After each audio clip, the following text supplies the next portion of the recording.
नाशिक शहरात पुन्हा एकदा धक्कादायक घटना। एबीव्ही सर्कल परिसरात अचानक कारला लागली आग।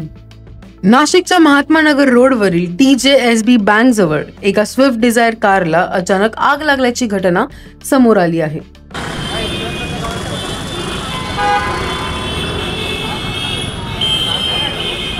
ही घटना दिनांक 3 नोव्हेंबर 2025 रोजी सायंकाळी सुमारे 7:15 वाजता घडली।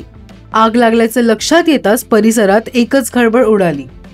सुदैवाने या घटनेत कोणतीही जीवितहानी झाली नाही। प्रसंगावधान राखून नागरिकांनी तत्काळ अग्निशमन दलाला कळवले।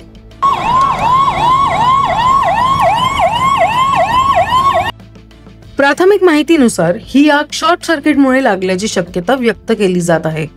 सुदैवाने मोठा अनर्थ टळला असला तरी या घटनेमुळे परिसरात काही काळ वाहतूक कोंडी निर्माण झाली होती। अग्निशमन दलाने नागरिकांना वाहनांची नियमित तपासणी करण्याचे आवाहन केले आहे।